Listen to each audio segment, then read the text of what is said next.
Judicial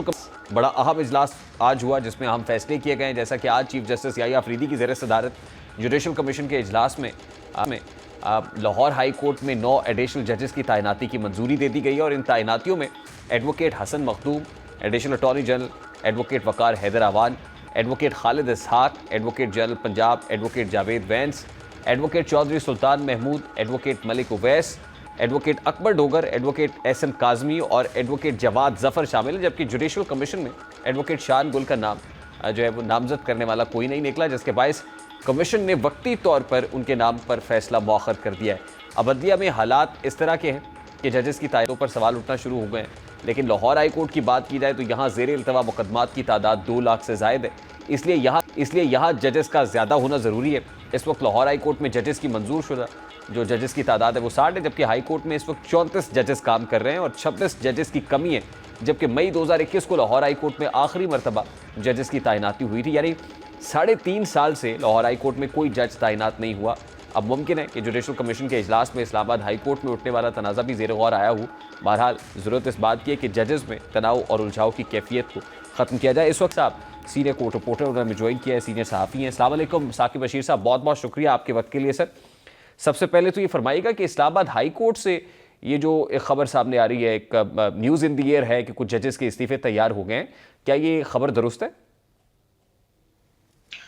نہیں، میری معلومات کے مطابق تو یہ خبر ابھی تک جب ہم بات کر رہے ہیں تو اس وقت تک درست نہیں ہے۔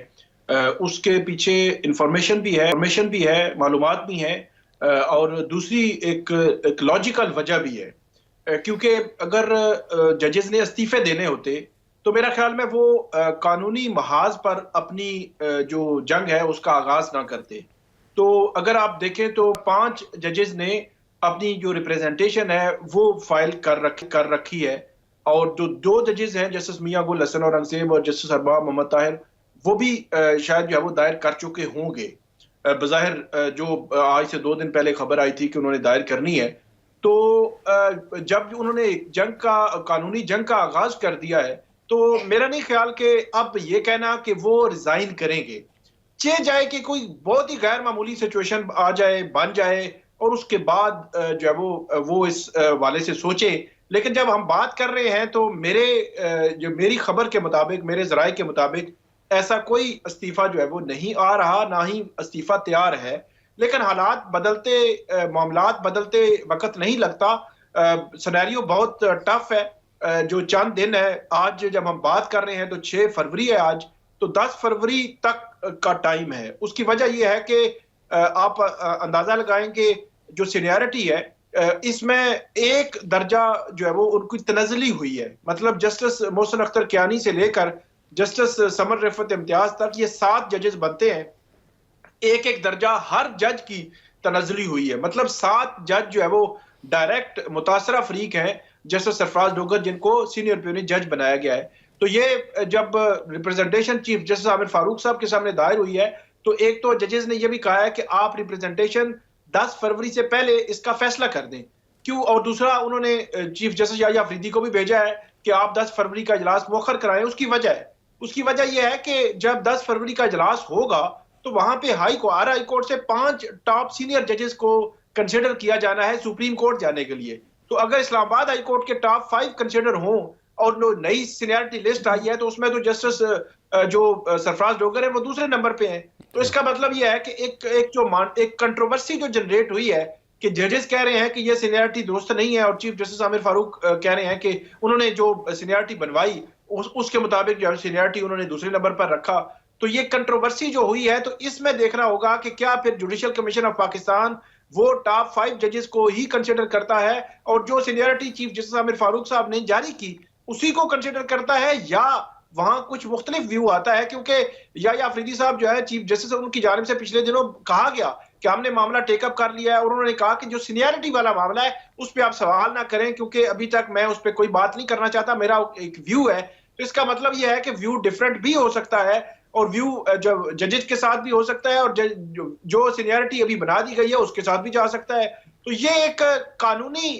میں یہ سمجھتا ہوں کہ جنگ کا آغاز ہو گیا ہے۔ اب چیف جسٹس عامر فاروق صاحب جو ہے وہ 10 سے پہلے اگر یہ جب اس کا فیصلہ کرتے ہیں جو بظاہر ممکنہ طور پر، کیونکہ پہلے وہ سینئرٹی لسٹ بنوا چکے ہیں، ممکنہ طور پر دوبارہ سے وہ اسی کو انڈورس کر سکتے ہیں اور ان کی پریزنٹیشن خارج ہو سکتی ہے.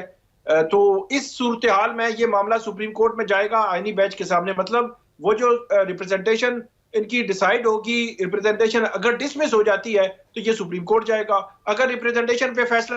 نہیں ہوتا تب بھی معاملہ سپریم کورٹ جائے گا. تیسری صورت یہ ہے کہ ریپرزنٹیشن جس کے امکانات بہت کم ہیں کہ ان 5 ججز یا 7 ججز کے حق میں فیصلہ آ جائے تو پھر تو معاملہ ہی ختم ہو گیا. پھر تو جسٹس سرفراز ڈوگر جو ہے وہ 11ویں اور باقی جسٹس جو سمرو ہیں وہ 12ویں اور جسٹس آصف جو ہے وہ 13ویں نمبر پر آ جائیں گے. تو یہ ایک بہت غیر معمولی ہے. میرا نہیں خیال کہ حکومت وقت جس نے 3 ججز کو لایا ہے وہ ان کو آخری نمبر پر رکھیں گے، پورا زور لگائیں گے. حکومتی تشریح بھی یہ ہے، حکومت کہہ بھی یہی رہی ہے کہ وہ جو ہے وہ سینئر 3 جج ہی رہیں گے. لیکن میرا خیال میں ایک ایسی پریسیڈنٹ اگر انڈورس کر دی سپریم کورٹ نے، آئینی بینچ نے، تو یہ ایک نیا پنڈورا باکس تو میں نہیں کہوں گا، ایک نیا ایسا رستہ کھل جائے گا جس کے بعد آج کے بعد 5 ہائی کورٹس میں جب جو ہے وہ چیف جسٹس کی تعیناتی کا معاملہ ہوگا تو وہ پھر سوچا جائے گا کہ اب جو ہے وہ بلوچستان سے لایا جائے، لاہور سے لایا جائے، پشاور سے لایا جائے، کب کس ہائی کورٹ میں کون سا جج چیف جسٹس لگایا جائے. تو پھر وہ سینیورٹی والا معاملہ بالکل ہی پیچھے چلا جائے گا. ٹھیک، یعنی معاملہ جو ہے ابھی آپ یہ کہہ رہے ہیں کہ جسٹس عابر فاروق کی کورٹ میں،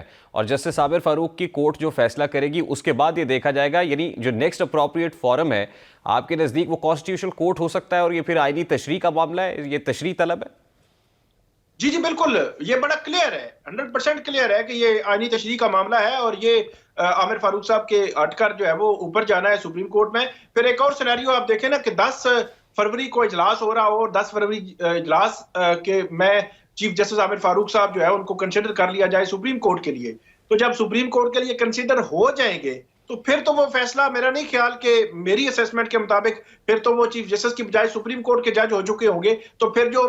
ان سے پیچھے آنے والا چیف جسٹس ہے اس ریپرزنٹیشن کو وہ ڈیسائیڈ کر سکتا ہے. لیکن جو پیچھے آنے والا چیف جسٹس ممکنہ طور پر جسٹس سرفراز ڈوگر صاحب ہے تو وہ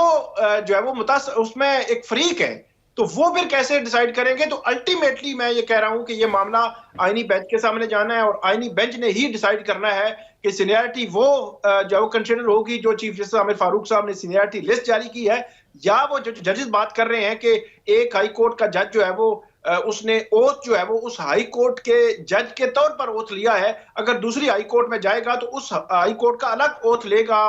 حلف لے گا، اور اس کے بعد اس کی سینیئرٹی اس لحاظ سے ہی وہیں سے شروع ہوگی جس دن وہ اس نے اوتھ لیا. تو یہ ایک میرے خیال میں اس کے لیے تو ثاقب بشیر صاحب دیکھیے بہت ضروری ہے کہ 10 فروری سے پہلے جسٹس عابر فاروق صاحب یہ معاملہ ٹیک اپ کر لیں. تو آپ کو نظر آ رہا ہے کہ 10 فروری سے پہلے جو ہے چیف جسٹس اسلام آباد ہائی کورٹ جو ابھی جسٹس عابر فاروق صاحب ہیں وہ کوئی نہ کوئی فیصلہ کر دیں گے اس ریپرزنٹیشن کا؟